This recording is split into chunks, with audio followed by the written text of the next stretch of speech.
Bismillahirrahmanirrahim. Assalamualaikum warahmatullahi wabarakatuh. Innal hamdalillah nahmaduhu wa nasta'inuhu wa nastaghfiruh wa natubu ilaihi wa na'udzu billahi min shururi anfusina wa sayyiati a'malina. Man yahdihillahu fala mudilla lahu wa man yudlil fala hadiya lahu. Asyhadu an la ilaha illallah wahdahu la syarika lahu wa asyhadu anna Muhammadan abduhu wa rasuluh sallallahu alaihi wa ala alihi wa sahbihi wa sallama tasliman katsira.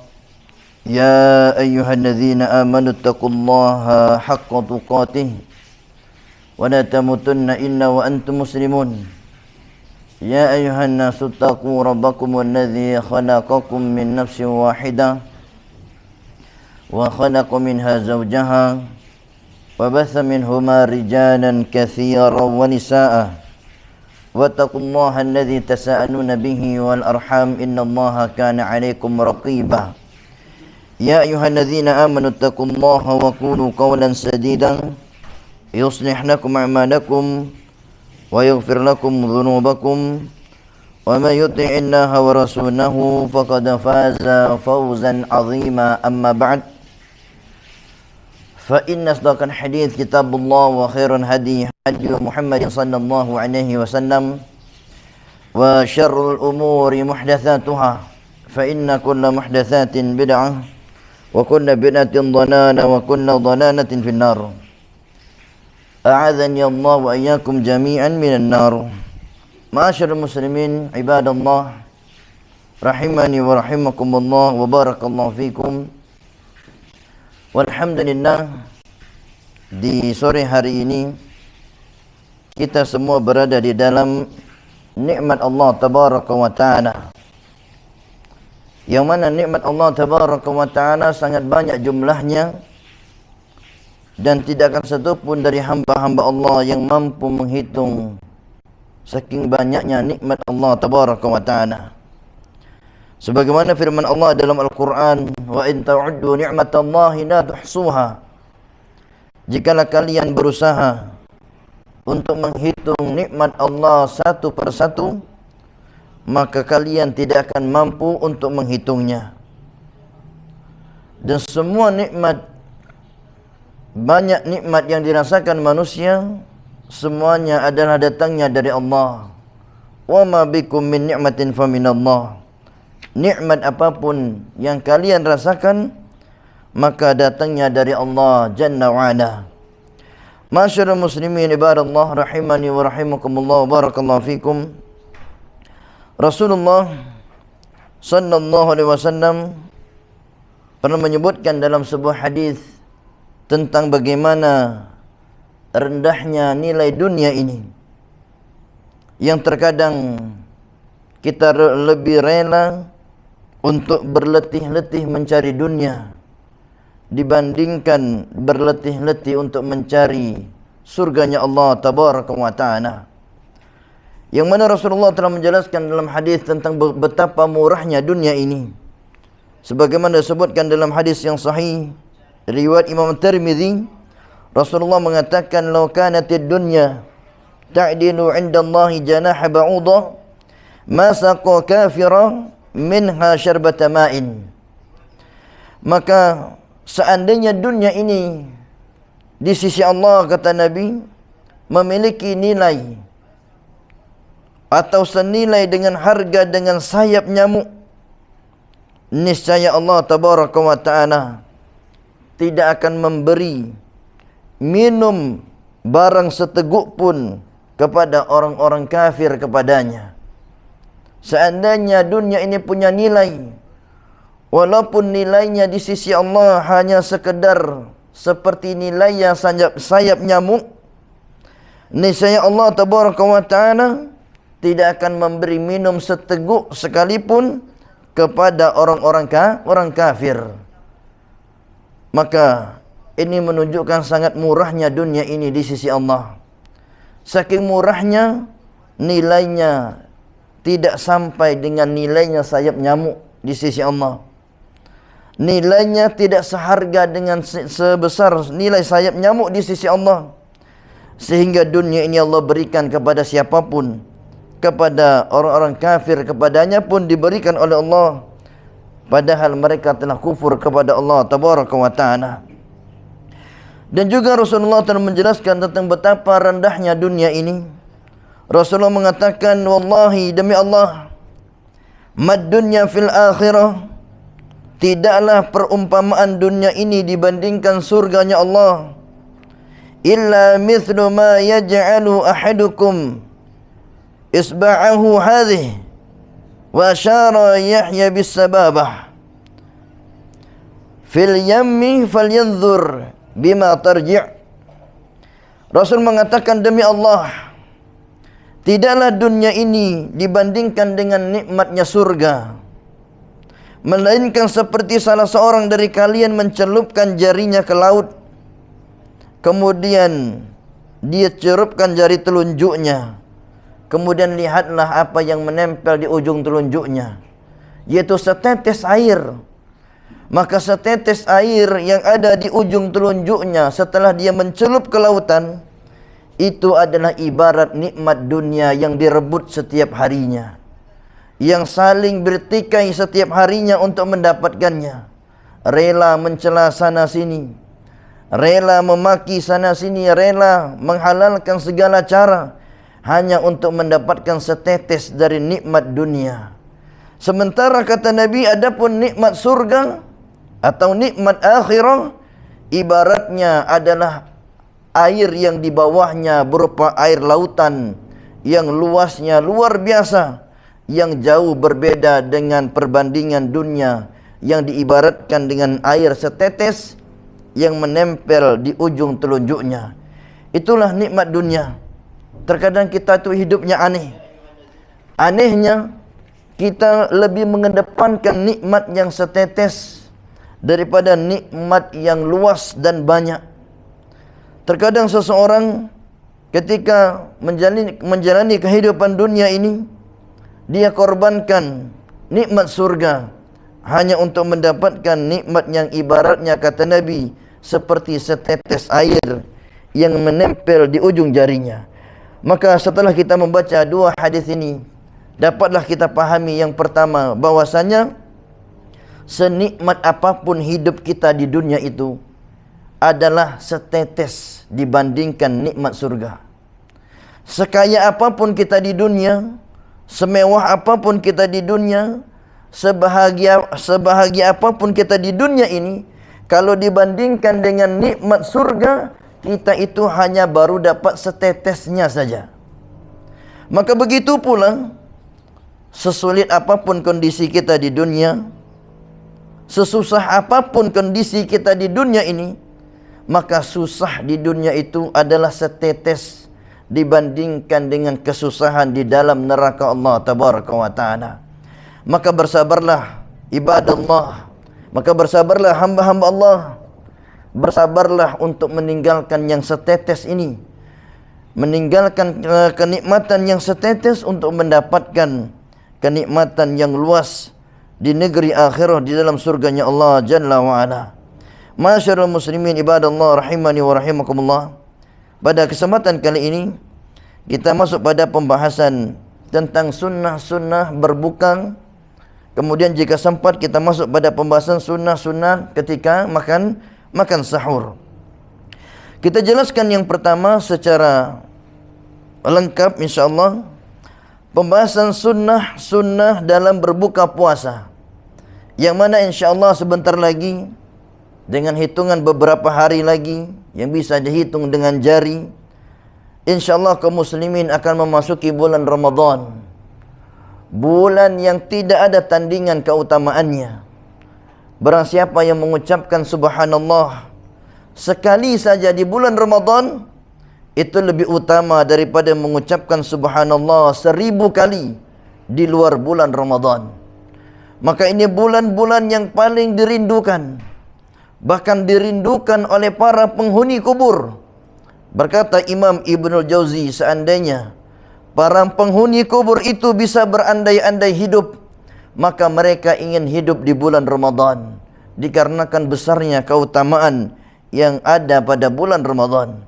Ibadallah rahimani wa rahimakumullah, barakallahu fikum. Yang pertama, di antara sunnah-sunnah dalam berbuka puasa, kita sebutkan singkatnya dulu sekitar 14 sunnah-sunnah dalam berbuka puasa.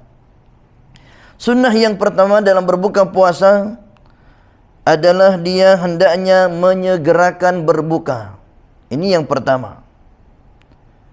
Adapun penjelasannya insyaallah setelah kita menyebutkan ke-14 sunnah-sunnah ini. Jadi yang pertama, menyegerakan berbuka puasa. Ini sunnah yang pertama.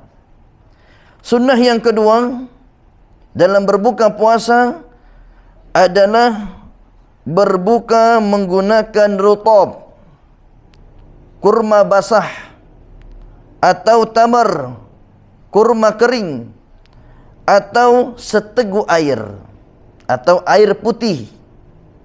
Ini yang disunnahkan yang kedua. Kalau ada kurma basah, afdal, lebih utama. Jika tidak ada, boleh dengan kurma kering.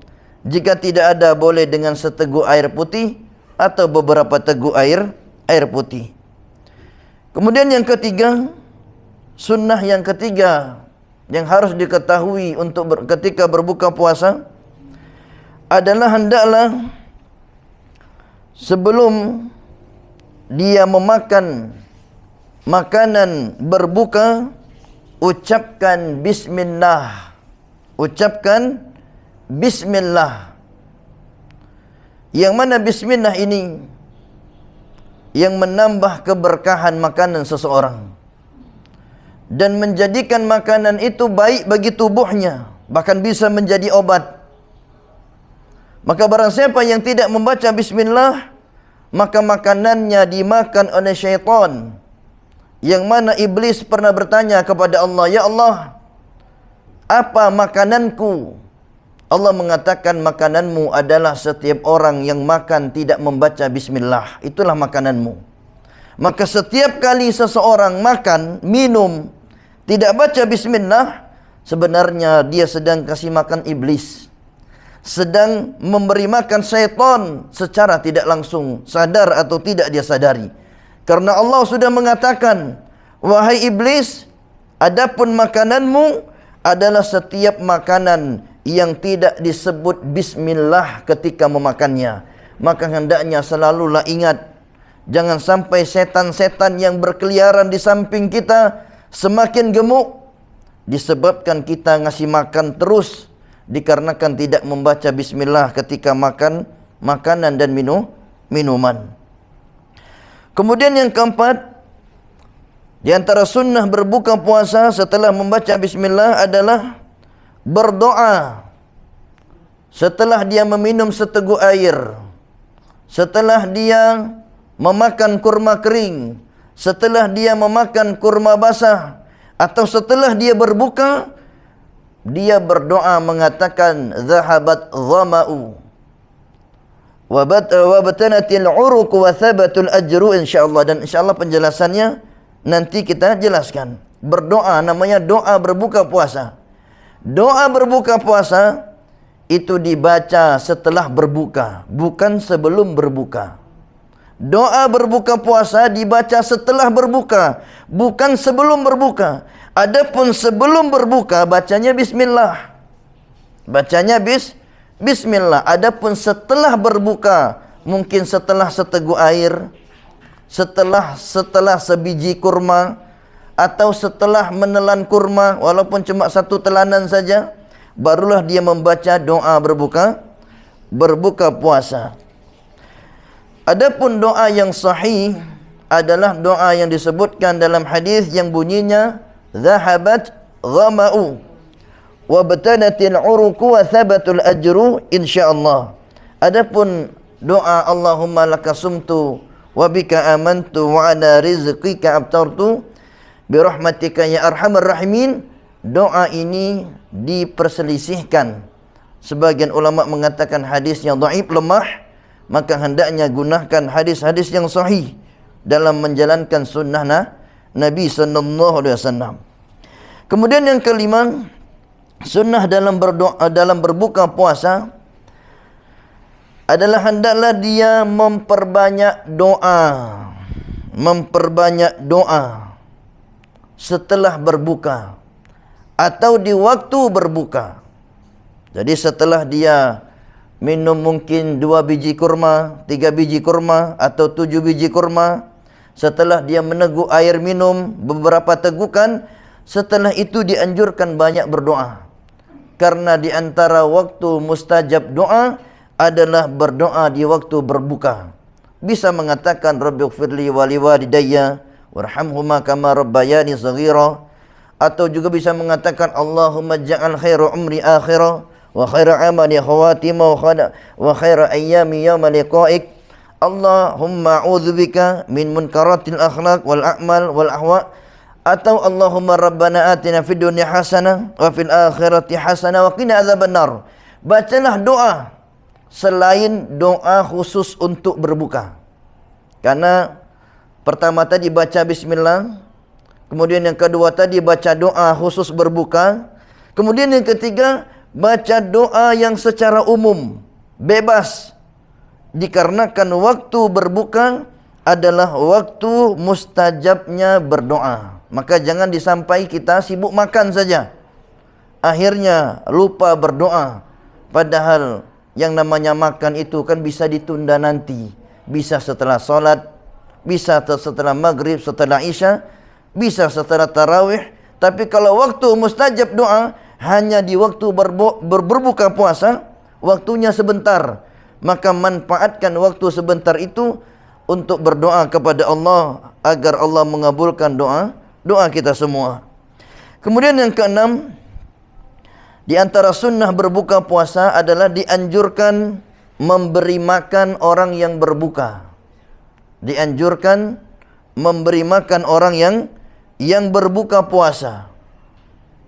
Kemudian yang ketujuh, dianjurkan mendoakan orang yang memberi makan berbuka dikala berbuka. Dianjurkan mendoakan orang yang memberi makan buka puasa tatkala kita berbuka. Yang kedelapan, ketika berbuka puasa di rumah orang lain, hendaklah dia mendoakannya. Jadi ketika berbuka puasa di rumah orang lain, hendaklah dia mendoakannya, dan insya Allah penjelasannya nanti. Kemudian yang kesembilan, ketika menikmati susu saat berbuka, ini ada juga sunnahnya. Kemudian yang ke-10, minum dengan 3 napas dan membaca bismillah. Minum dengan 3 napas. Jangan dengan 1 napas, tapi 3 napas. Minum 1 napas, kemudian bernapas lagi, dilepaskan gelasnya. Kemudian setelah bernapas baru diminum lagi dari gelasnya sampai 3 kali. Kemudian yang ke-11, berdoa sesudah makan. Baca doa setelah makan. Ini kadang orang berbuka ini lupa semua ya. Kadang sampai parahnya bismillah saja kadang lupa dia. Maka hendaknya dia berdoa setelah makan. Yang mana berdoa setelah makan, di antara faedahnya akan diampuni dosa-dosanya yang telah lalu. Bayangkan sudah dapat nikmat dan diampuni dosa, tapi dengan syarat berdoa. Kemudian berikutnya yang ke-12 adalah adab memakan kurma ketika buka puasa. Ada adab cara makannya. Ada adab cara makan kurma ketika buka puasa. Kemudian yang ke-13 adalah adanya jeda antara azan dan iqamah bagi orang-orang yang ingin berbuka puasa. Itulah 13. Afwan, tadi kita sebut 14, yang benar 13 lebih kurangnya. 13 sunnah-sunnah dalam buka puasa. Yang ke-13, disunnahkan muazzin memberi jedah antara azan dengan iqamah. Tidak seperti masjid-masjid umumnya sekarang. Baru selesai azannya langsung dia qomat. akhirnya bisa jadi yang tadinya ingin makannya pelan-pelan, akhirnya langsung ditelan. Qadarullah nyangkut di lehernya. Karena ditelan itu menyakitkan. Kalau yang ditelan itu bubur masih enak. Kalau yang ditelannya kurma kering, sakitlah lehernya. Karena kurma kering itu kalau tidak dikunyah dengan baik, dia kasar di kerongkongan, di tenggorokannya. Maka dianjurkan bagi muazzin, jangan langsung qomat setelah azan. Kasih jeda 5-10 menit agar seseorang berbuka menyelesaikan dengan tenang bukaannya dan dia tidak ketinggalan takbiratul ihram ketika solat maghrib secara berjamaah. Dan inilah sunnah-sunnah, kalau diamalkan insyaAllah bernilai pahala dan memudahkan ibadah kaum muslimin dalam menjalankan ibadah puasanya. Selanjutnya terjelaskan rincian yang pertama mengenai, yaitu sunnah yang pertama menyegerakan berbuka puasa. Rasulullah pernah mengatakan, la yazalun nas, manusia itu kata Nabi senantiasa berada dalam kebaikan, ma ajjalu al-fitrah, selama mereka bersegera dalam berbuka puasa. Jadi manusia itu berada dalam kebaikan selama mereka bersegera dalam berbuka puasa. Dan juga Rasulullah pernah mengatakan, la tazalu ummati ala sunnati ma lam tantazir bi fitrihan nujum. Umatku itu senantiasa berada di atas ajaranku selama dia tidak menunggu munculnya bintang ketika berbuka puasa.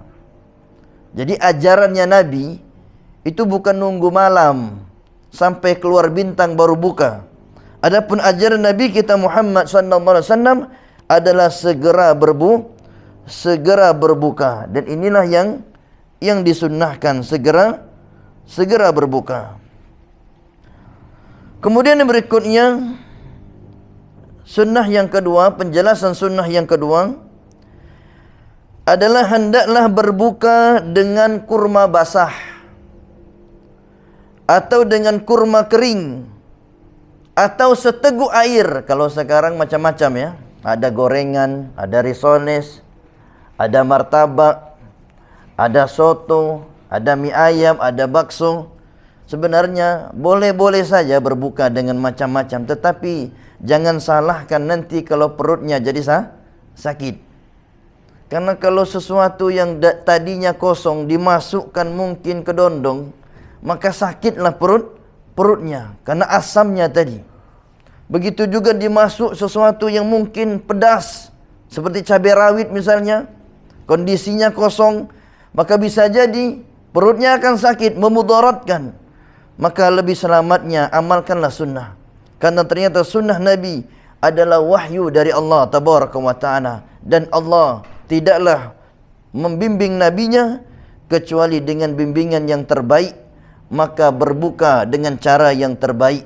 Dan Rasulullah telah mencontohkan buka yang terbaik, yaitu dengan kurma atau dengan air putih. Maka inilah yang dianjurkan. Sebagaimana disebutkan dalam sebuah hadis, karena dahulu Rasulullah berbuka dengan kurma basah sebelum menunaikan solat. Adapun sebagian orang sekarang, Ustaz, saya maunya buka makan nasi sepiring dulu. Kalau makan nasi sepiring dulu, nanti berangkat ke masjid orang sudah selesai, salam sudah dia sampai masjid.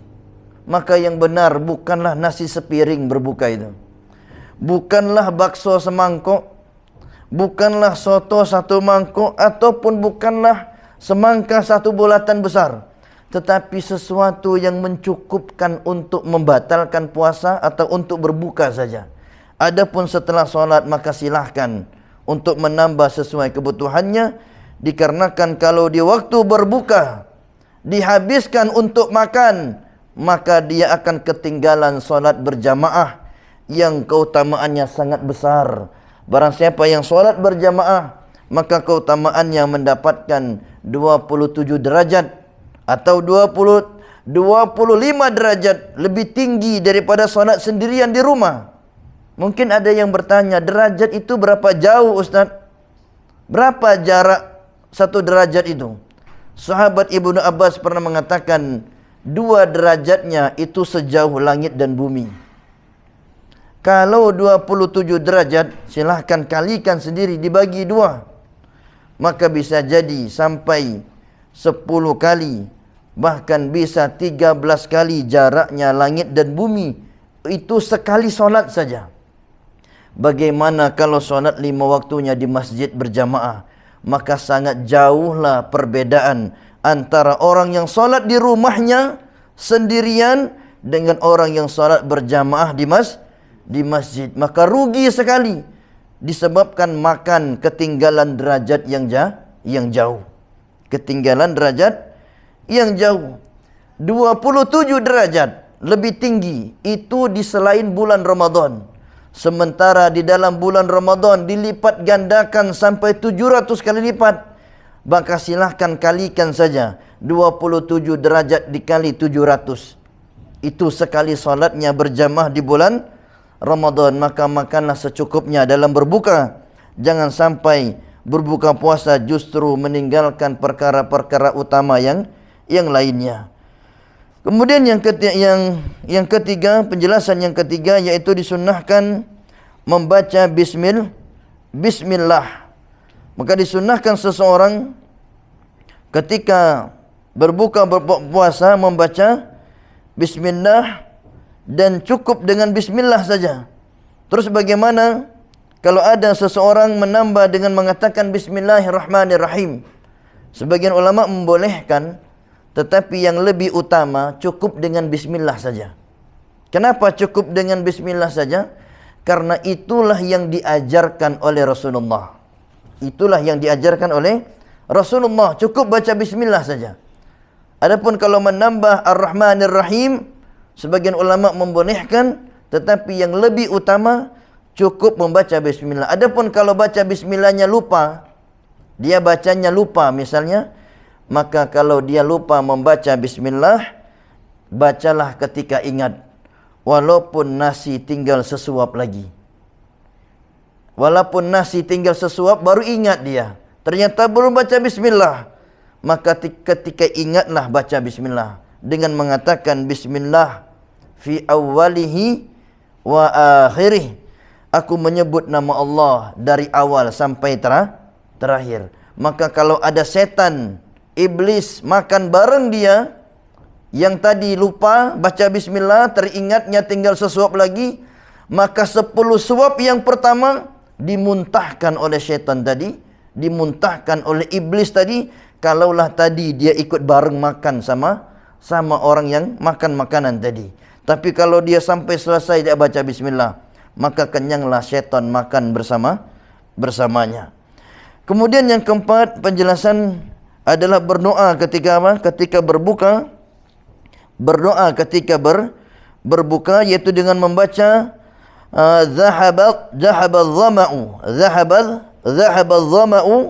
wa batanatil uruq wa thabatal ajru insyaallah. Ini dibaca setelah berbuka, dibaca setelah meneguk air, setelah memakan kurma, dan ini dianjurkan dalam setelah dia melakukan buka puasa. Kemudian yang kelima, membaca doa secara umum.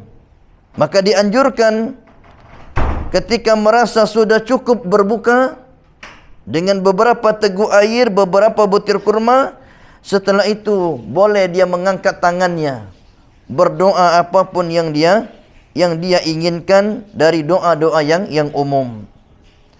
Kemudian yang keenam, memberi makan orang yang berbuka. Ini disunnahkan, dianjurkan. Barang siapa yang memberi makan, kata Nabi, orang yang berpuasa, maka dia mendapatkan pahala seperti orang yang berpuasa tersebut, tanpa mengurangi pahala orang yang berpuasa tadi sedikit sedikit pun.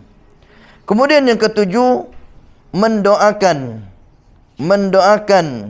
orang yang memberi makan berbuka. Jadi orang yang beri makan berbuka hendaknya didoakan. Bagaimana cara mendoakannya? Dengan mengatakan, ya Allah, berilah ganti makanan kepada orang yang memberi makan kepadaku ketika berbuka puasa ini, dan berilah minum kepada orang yang memberi minum kepadaku ketika berbuka puasa ini. Jadi didoakan. Ketika kita makan pemberian orang ketika buka puasa, itu ada adabnya. Adabnya didoakan, ya Allah, berilah ganti yang lebih baik atas orang-orang yang telah memberi aku berbuka puasa ini, atas orang-orang yang telah memberi makan dan minumku ketika berbuka puasa ini. Kemudian yang berikutnya, yang kedelapan, ketika berbuka puasa di rumah orang lain. Maka ketika berbuka puasa di tempat orang lain, di rumah orang lain, maka orang-orang yang baik menyantap makanan kalian, dan malaikat pun mendoakan agar kalian mendapatkan rahmat. Jadi Nabi disunnahkan berbuka puasa di rumah orang lain. Jadi ketika ada orang mengundang sesekali, ya, maka kita disunnahkan mendatangi undangan berbuka tadi di rumah orang lain. Kemudian yang kesembilan, begitu juga ketika menikmati susu saat berbuka. Jadi barang siapa yang Allah berikan makanan, hendaklah dia mendoakan, Allahumma barik lana fihi wa at'imna khairan min. Ya Allah, berkahilah kami padanya dan tambahkanlah darinya, dan tidak ada sesuatu yang bisa menggantikan makan dan minum selain susu. Jadi intinya di sini bahwasanya ketika kita diberi minum susu, hendaknya kita doakan orang-orang yang memberinya, dan hendaknya dia berdoa kepada Allah sebagai bentuk syukurnya, karena ternyata susu itu adalah air yang bisa menggantikan makan dan minum. Adapun yang ke-10, kemudian yang setelahnya, kita cukupkan sampai di sini. Intinya di sini lebih kurang sunnah-sunnah yang kita sebutkan tadi jumlahnya ada 13. Maka 13 sunnah-sunnah dalam berbuka puasa ini hendaknya terus kita hafalkan. Kita dengar ceramah-ceramah ustaz-ustaz yang lainnya. Begitu juga kita baca buku tentang sunnah-sunnah berbuka, dan kita amalkan agar berbuka puasa kita lebih berkah dan lebih besar bernilai pahala di sisi Allah Tabaraka wa Ta'ala. Maka mudah-mudahan yang singkat ini sedikit menambah keilmuan kita dan sedikit menambah pengetahuan kita tentang berbuka puasa, dan mengingatkan kembali sesuatu mungkin yang telah lupa dari ilmu-ilmu tentang berbuka puasa. Dan mudah-mudahan majlis kita pada sore hari ini menjadi sebab pemberat timbangan amal soleh nanti pada yaumul qiyamah, dan menjadi sebab dimudahkan kita mendapatkan surganya Allah, rahmatnya Allah, ridha Allah Tabaraka wa Ta'ala. Wallahu a'lam bissawab. Naktafi ila huna, kita cukupkan sampai di sini. Subhanakallahumma wa bihamdika asyhadu an la ilaha illa anta astaghfiruka wa atubu ilaik. Assalamualaikum warahmatullahi wabarakatuh.